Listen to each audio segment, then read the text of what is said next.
தலைமை ஆசிரியர் அவர்களே, ஆசிரியர் பெருமக்களே, பெற்றோர்களே, மாணவ செல்வங்களே, அனைவருக்கும் எனது காலை வணக்கம். திடீர்னு தான் அன்னைக்கு நாங்கள் வந்தப்ப எல்லாரும் ப்ரைஸ் வாங்கினப்ப நம்ம இந்த கல்வி ஆண்டில் எல்லாரும் நிறைய மார்க் வாங்கணும் அப்படின்ட்டு யோசித்தோம். என்ன செய்யலாம்? இப்போ இருந்தே ஃபர்ஸ்ட் டெஸ்ட்ல இருந்தே நம்ம அவங்களுக்கு ஒரு ஊக்கத்தை கொடுத்தோம்னா அந்த இது அப்படியே கண்டினியூ ஆகி கடைசியில் மார்க் நிறைய வாங்குறதுக்கு நம்ம பிள்ளைங்கள்லாம் நிறைய மார்க் வாங்குறதுக்கு அது ஒரு உந்துதலாக இருக்கும் அப்படின்ட்டு தான் யோசித்து இந்த மாதிரி ஒரு யோசனை உதிச்சது.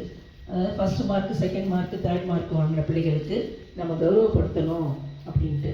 அப்போ இந்த தடவை ஃபர்ஸ்ட் டெஸ்ட்டில் ஃபர்ஸ்ட் மார்க் வாங்கினவங்க, செகண்ட் மார்க் வாங்கினவங்கன்ட்டு வர்றாங்க. இப்போ இந்த மீறி இருக்கிற பிள்ளைங்களுக்கு அப்போ என்ன ஒரு உத்வேகம் வரும்.